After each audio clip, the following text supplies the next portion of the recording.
Hello everyone, I am Saloni and welcome back to my channel. So आज हम करने वाले हैं directorate of education GNCT of Delhi की तरफ से प्रोवाइड की जाने वाली क्लास 8 की सब्जेक्ट साइंस की वर्कशीट नंबर 21, जिसकी डेट हमें प्रोवाइड की गई है 28 सितंबर 2021। तो आज की वर्कशीट शुरू करने से पहले प्लीज़ मेरे चैनल को सब्सक्राइब कर दीजिए। तो आइए आज की वर्कशीट शुरू करते हैं। आज की वर्कशीट में हम एक और बार पढ़ेंगे मेटल एंड नॉन मेटल के बारे में। उसमें क्या पढ़ेंगे उस चैप्टर में? डिस्प्लेसमेंट रिएक्शन के बारे में। हमने एक पूरी की पूरी वर्कशीट डिस्प्लेसमेंट रिएक्शन के बारे में पढ़ी है, लेकिन उसी से रिलेटेड अभी हम कुछ और चीज़ें पढ़ेंगे। तो क्या है? Now once again we look into displacement reaction. As you know, some metals are very reactive and some are less reactive and also some metal do not react with anyone.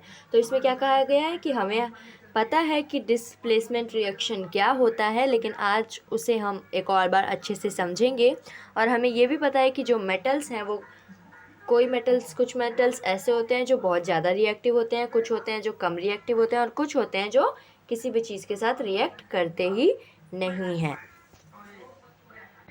तो इसी के लिए हमें आज क्या करनी है? एक एक्टिविटी करनी है। For this let's do an activity.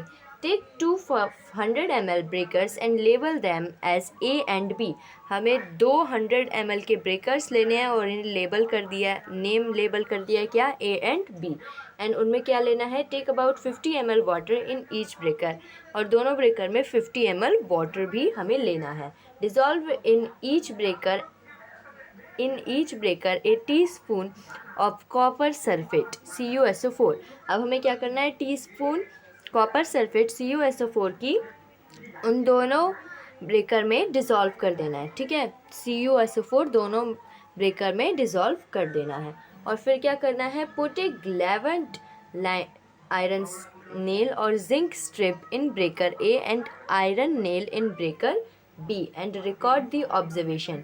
तो ये जो ब्रेकर ए में हम क्या डालेंगे? आयरन नेल किसके साथ? जिंक के साथ डालेंगे। ठीक है, और ब्रेकर बी में हम सिर्फ आयरन नेल डालेंगे, सिंपल आयरन नेल डालेंगे, जिंक के साथ उसे नहीं डालेंगे। ठीक है, और फिर उसके बाद हम क्या करेंगे? रिकॉर्ड करेंगे अपनी ऑब्जर्वेशन। तो ये जो ग्लाविजेंट आयरन नेल होता है ना, वो क्या होता है? The nail which are coated with zinc metal. You can also take any iron object. तो हम क्या कर सकते हैं? जो आयरन, जैसे किसी के ऊपर कोई भी आयरन की स्ट्रिप हो जिसके ऊपर जिंक की कोटेड हो। ओके, जिंक कोट दो। तो ये देखो, पहले जब हमने कॉपर को मिलाया, फिर कॉपर के अंदर ब्रेकर ए में आयरन को मिलाया, आयरन सल्फेट विद जिंक, और कॉपर बी में सिर्फ आयरन को मिलाया। तो हमने जब बाद में देखा, कुछ टाइम बाद देखा, तो क्या हुआ? जो ए था वो powdery red mash brown colour का हो गया, और जो बी था वो कैसा है? अभी भी थोड़ा सा ब्लैक है और साइड में blue. Observation: in a breaker A, zinc displays cover very fast from copper sulfate. That is why the blue color of copper sulfate disappear. A powdery red brown black mash of copper is deposit on the nail or slipped. तो इसका meaning क्या हो गया? इन breaker ए, अब हम breaker A की observation करेंगे। तो हमने ब्रेकर ए में क्या देखा है? ब्रेकर ए में हमने ये देखा कि जो कॉपर है वो बहुत जल्दी से क्या किया? रिएक्ट किया। बहुत जल्दी ही उसने रिएक्ट किया और क्या कर लिया? अपना कलर जो है वो फटाफट से चेंज करके क्या कर लिया? Powdery red mash brown colour में उसे कन्वर्ट कर लिया। ठीक है, डिपॉजिट कर लिया। तो उसकी जो है इक्वेशन क्या बन जाएगी ब्रेकर ए की? Copper sulphate CuSO4 plus zinc Zn is equal to zinc sulphate ZnSO4 plus Cu copper. तो इसका मतलब क्या हुआ बच्चों? पहले जो हमारा जो ब्रेकर था उसमें क्या था? CuSO4 था, यानी कि कॉपर सल्फेट था। उसमें जब हमने ऊपर से जिंक डाला तो वो क्या बन गया? जिंक ज़्यादा पावरफुल है कॉपर से। ठीक है, Zn क्या है? वो मोर पावरफुल है किससे? CuSO4 से। तो वो क्या करेगा? Cu को हटा देगा, Cu को उसके SO यानी सल्फेट से हटा के उसकी जगह पे वो जाके बैठ जाएगा। और कॉपर को भाई अब जब वो अपनी इक्वेशन में से बाहर आ गया है, यानी CuSO4 नहीं रहा, क्या बन गया, ZnSO4 बन गया। तो अब क्या करेगा, Cu को कहीं तो जाना पड़ेगा ना, तो वो इस इक्वेशन से बाहर आ जाएगा और प्लस में यहाँ पे लग जाएगा। तो यही होता है, हमें पता है डिस्प्लेसमेंट रिएक्शन का। हमने पढ़ा भी था कि क्या होता है, जो लेस रिएक्टिव होते हैं, जो मोर रिएक्टिव मेटल्स होते हैं, वो क्या करते हैं, लेस रिएक्टिव को उसके जो इक्वेशन होती है, उसकी जो इक्वेशन होती है उससे उसे हटा देते हैं। ठीक है, जैसे कि यहाँ पे जिंक ने कॉपर को हटा दिया। In beaker B iron displace copper from copper sulphate very slowly. और जो ब्रेकर बी था, आयरन ने कॉपर को बहुत स्लोली हटाया।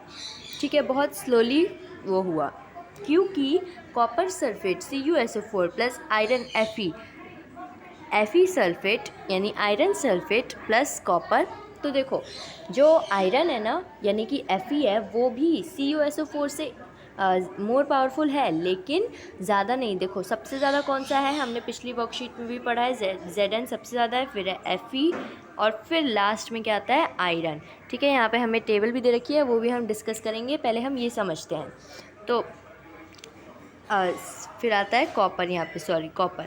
ठीक है, तो अब देखो सबसे ज़्यादा कौन सा है, Zn। अगर हम Zn का कॉपर के साथ करें तो वो तो फटाफट से हटा लेगा, फटाफट से कर लेगा, है ना, क्योंकि वो सबसे ज़्यादा ताकतवर है। लेकिन अब Fe के साथ करेंगे तो थोड़ा सा तो टाइम लगेगा, क्योंकि वो बहुत ज़्यादा पावरफुल नहीं है ना, उससे थोड़ा सा पावरफुल है, तो उसे थोड़ा सा टाइम लगता है, स्लोली, लेकिन वो कॉपर को कॉपर सल्फेट से अलग कर देता है, वो सल्फेट से कॉपर को अलग कर देता है, डिस्प्लेस कर देता है। ठीक है, तो यहाँ पे भी हमने देखा कि रिएक्शन हुआ। Observe the given list of metal, this is a reactivity series table. If we place any above of metal in salt solution of the lower metal, the reaction will take place. It we put lower metal in above metal salt solution, the reaction will not take place. The more reactive metal displace less reactive metal from their compounds in aqueous solution. तो बच्चों, ये जो हमें ये table दी है ना, उसी के बारे में हमें यहाँ पे बोला गया है कि इस टेबल को केयरफुली देखिए और इसे समझिए। और इसमें क्या बोला है कि जो मोर रिएक्टिव है, जैसे मान लो पोटेशियम है, ठीक है, अब पोटेशियम को आप इन सब के साथ करके देख लो तो पोटेशियम क्या करेगा, सबकी जगह ले लेगा। वहीं अगर हम बात करें सबसे नीचे यानी गोल्ड की बात करें, गोल्ड सबसे नीचे आता है, तो गोल्ड को अगर हम ऊपर के किसी भी मेटल के साथ करें, यानी कि सिल्वर के साथ भी अगर हम उसका रिएक्शन कराएं तो रिएक्शन नहीं होगा। क्यों नहीं होगा, क्योंकि गोल्ड के अंदर उतनी पावर नहीं है जितनी बाकी सब के अंदर है। ठीक है, तो सबसे ज़्यादा पावरफुल कौन सा होता है, सबसे ज़्यादा पावरफुल होता है पोटेशियम। पोटेशियम की शॉर्ट फॉर्म क्या होती है, हम कैसे लिखते हैं, K। फिर होता है सोडियम Na, फिर calcium Ca, magnesium Mg, aluminium Al, zinc Zn, iron Fe, lead Pb, copper Cu, mercury Hg, silver Ag and gold last क्या होता है, Au। ये ध्यान रखना कि जो लेटर्स हमें स्मॉल दिए गए हैं वो हम स्मॉल में ही लिखते हैं और जो कैपिटल में दिए गए हैं वो कैपिटल में। अब जैसे मान लो सोडियम का हमें कैपिटल N और स्मॉल a दे रखा है, तो अगर हम एग्ज़ाम में या फिर कैसे भी लिख रहे हैं तो हम ऐसे नहीं लिख सकते कि Na। No, this is wrong, this is only correct. ठीक है, क्योंकि इसका यही है एक नेम। अब जो नेम हमें दे दिया गया है, जैसे हमारा कोई नेम, हमारा जैसे मान लीजिए हम जो हमारा आइडेंटिटी कार्ड है, आधार कार्ड मान लीजिए, अब उसमें जो हमने एक बार नेम दे दिया है वही हमारा पूरे टाइम थ्रू रहता है ना। तो उसी तरीके से इनका भी एक ही नाम होता है और वो पूरे टाइम चलता है। तो इनका क्या हो जाता है, सोडियम का क्या है, कैपिटल N स्मॉल a। ये a कभी बड़ा नहीं हो सकता और ये n कभी छोटा नहीं हो सकता। ठीक है, ये समझ में आ गया। ये टेबल है और ये टेबल बहुत मेन है, तो इसे लर्न कर लीजिएगा। तो आइए आज के क्वेश्चन आंसर्स पे आते हैं, फटाफट से क्वेश्चन आंसर करेंगे। बहुत इजी क्वेश्चंस है। ये सेम क्वेश्चंस हमें पिछली वर्कशीट में भी दिए गए थे, डिस्प्लेसमेंट रिएक्शन की जब हमने पिछली वर्कशीट की थी तो ये सेम क्वेश्चंस उसमें भी थे। तो आइए इसको एक और बार आज समझ लेते हैं। आई होप आप सबको याद होंगे। What is the colour of copper sulphate and copper. Copper sulphate और कॉपर का कलर क्या है, तो आइए इसका आंसर देखते हैं। ये देखो, blue colour of copper sulphate, powdery red mash of copper. देखो ये हो जाएगा, कॉपर सल्फेट का कौन सा कलर होता है, कॉपर सल्फेट का होता है ब्लू कलर, ठीक है। और कॉपर का क्या होता है, पाउडरी रेड मैश। ओके, तो ये हो जाएगा हमारा answer number first. Copper sulphate लिखेगा, उसके सामने इजिकल टू करके ब्लू, और फिर कॉपर लिख के पाउडरी रेड मैश, ठीक है। या फिर आप ब्राउनी भी लिख सकते हैं, लेकिन हमें वर्कशीट में पाउडरी रेड मैश कलर दिया है। नेक्स्ट क्या है बच्चों, नेक्स्ट है why the copper can not displace zinc from its salt solution. तो क्यों नहीं डिस्प्लेस कर पाता है कॉपर जिंक को, क्योंकि कॉपर जो है वो, one second, Y copper can not displace zinc. हाँ, कॉपर जो है वो लेस रिएक्टिव है। कॉपर क्या है, लेस रिएक्टिव है, किससे, जिंक से, तो वो नहीं हटा पाएगा। अगर हम बोलें गोल्ड को कि आप मर्क्यूरी को सॉल्यूशन में से हटाओ, तो वो हटा पाएगा, नहीं हटा पाएगा, क्योंकि वो क्या है, लेस रिएक्टिव है, कोई भी रिएक्शन नहीं होगी, ठीक है। तो इसका हम रिटर्न कैसे करेंगे, राइट कैसे लिखेंगे, ये देखते हैं आंसर। तो ये है answer number 2, the reactivity of copper metal is less than zinc, hence copper does not displace zinc. जो रिएक्टिविटी है कॉपर की वो जिंक से कम है, लेस है, जिंक ज़्यादा पावरफुल है, और जो कॉपर है वो कम पावरफुल है, इसीलिए जो कॉपर है वो डिस्प्लेस नहीं कर पाया जिंक को। The reactivity of copper metal is less than zinc, hence copper does not displace zinc. यह है आंसर नंबर 2।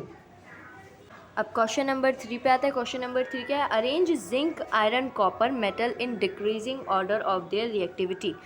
डिक्रीजिंग ऑर्डर में लगाना है तो कैसे हो जाएगा, सबसे पहले आ जाएगा जिंक, उसके बाद आ जाएगा Fe, उसके बाद आ जाएगा Cu, ठीक है। तो ये लिख दीजिएगा आप किस में, आंसर नंबर 3 में। This is answer number 3। अब देखते हैं answer number 4, what happen when the an iron nail is placed in A copper sulphate solution. तो क्या होता है कॉपर सल्फेट सॉल्यूशन में अगर हम आयरन नेल को प्लेस करें तो आइए इसका आंसर देखते हैं। तो ये देखिए आंसर नंबर 3 आप ऐसे लिख सकते हैं, पहले जिंक आयरन कॉपर लिख दीजिएगा, फिर उसके बाद उनकी शॉर्ट फॉर्म ZnFeCu। अब आते हैं क्वेश्चन नंबर 4 पे, what happen when an iron nail is placed in A copper sulphate solution. क्या होता है जब एक आयरन नेल प्लेस्ड की जाती है किसमें, कॉपर सल्फेट सॉल्यूशन में। When the iron nail is placed in A solution of copper sulphate, iron displace copper from its to form iron sulfate itself and color of solution becomes green। तो इसमें क्या कहा गया है कि iron nail जो होती है वो प्लेस्ड कर जाती है कॉपर सल्फेट को हटा देती है उसकी सॉल्यूशन में से, डिस्प्लेस कर देती है। क्यों कर देती है, क्योंकि आयरन जो है वो कॉपर से मोर रिएक्टिव है, और उसका जो कलर है, सॉल्यूशन का कलर कौन से कलर में कन्वर्ट हो जाता है, ग्रीन कलर में कन्वर्ट हो जाता है, ठीक है। ये है आंसर नंबर 4। अब आते हैं हमारे लास्ट क्वेश्चन पे। लास्ट क्वेश्चन क्या है, कंप्लीट द रिएक्शन। अब हमें रिएक्शन कंप्लीट करनी है, ध्यान से देखिए, यहाँ पे जिंक है प्लस डैश। अब जिंक में हमने क्या मिक्स किया है, जिंक एक हमने ब्रेकर लिया, उसमें जिंक डाला है, और उसमें हमने क्या ऐसा मिक्स किया है कि ये सॉल्यूशन बन के आया है। तो zinc sulphate ZnSO4 plus copper, तो इस तरफ आपको क्या दिख रहा है, कॉपर दिख रहा है ना, यहाँ पे हमें जिंक लिखा ही हुआ है, यहाँ पे जिंक है, तो कॉपर सल्फेट, तो यहाँ पे हमने क्या डाला है, CuSO4 डाला है, तभी क्या हुआ है, कोई भी रिएक्शन नहीं हुआ है, जिसके जिंक जो है वो जिंक ही रहा है, ठीक है। तो ये हो जाता है हमारा आंसर नंबर 5। आंसर नंबर 5 क्या है, इसका आंसर है CuSO4, ठीक है, आंसर नंबर 5। तो ये हो जाती है हमारी आज की वर्कशीट कंप्लीट। वर्कशीट समझ में आ गई हो तो प्लीज़ मेरे चैनल को सब्सक्राइब कीजिए, ज़्यादा से ज़्यादा लाइक कीजिए और इस वीडियो को शेयर कीजिए। बाय बाय गाइस, मिलते हैं नेक्स्ट वीडियो में।